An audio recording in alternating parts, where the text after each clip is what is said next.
Guys, update ko na kayo sa yung troubleshoot kong electric fan motor.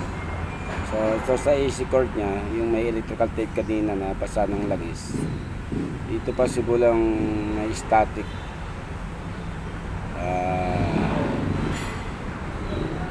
Energy nangyaya. Dito yung kumikislap. Nakaroon ng static energy dito sa wire na to. Kasi kita nyo guys, morning. Yan. So both line, yan, yung blue wire ay talot na rin, then yung black wire nya ay talot na rin. So binalutan lang nila ng electrical tape.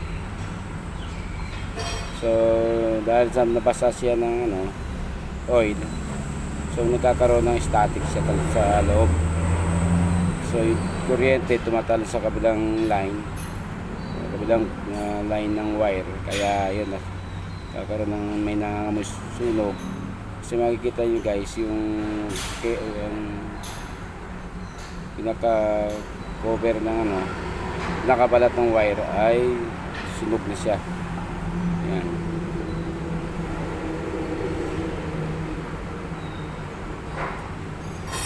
So sasabihin ko sa may-ari na ikakat ko tong wire kasi may katigasan na rin guys. So, matigas na siya. Hindi na siya flexible wire. Kaya nahirapan na rin tong electric fan motor mag-swing.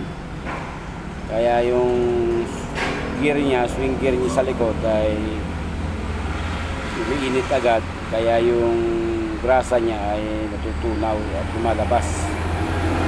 So nakita nyo kanina na pag yellow, yun ay grasa na lumabas sa pinaka gearbox niya.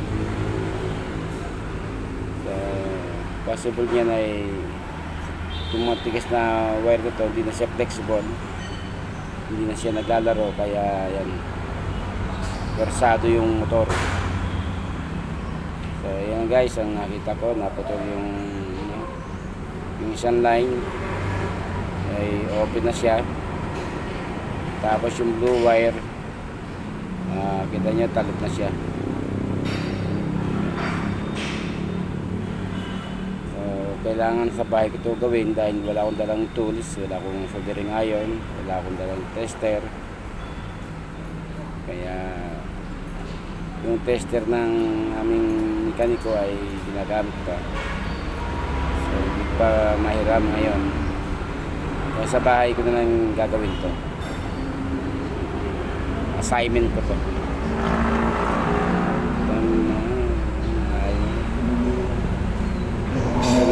Natin. Yan, kita nyo wire nya talot na. Lagyan natin light. Yan.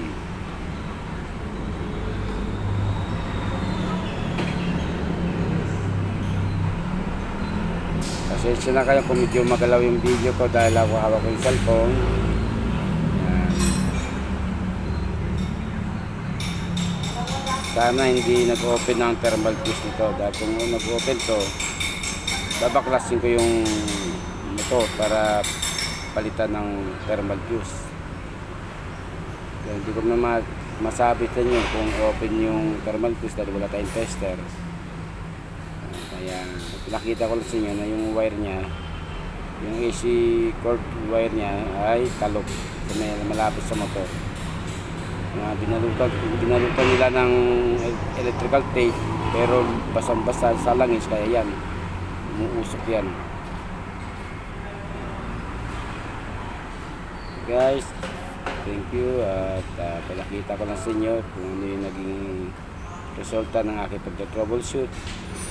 So dito pa lang sa AC cord line nya punta sa motor ay may problema na.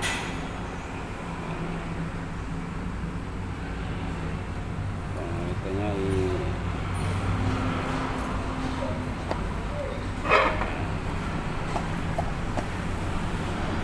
natalog siya.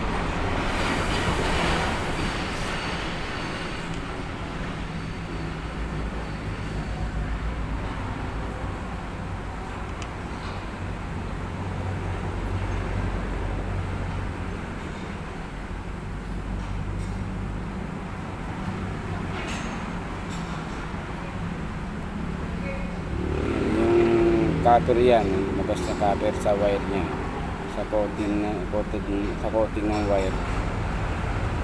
Yan ang mga wire niya. Labas ng mga copper.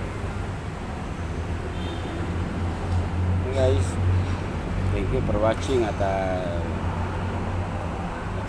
next update ko ay sa bahay ko na to gagawin.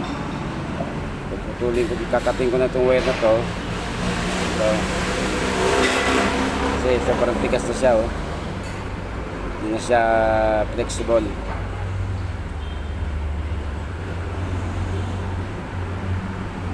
Kaya kailangan natin palitan ng bagong wire. Guys, thank you for watching and God bless us all. Good morning sa inyong lahat.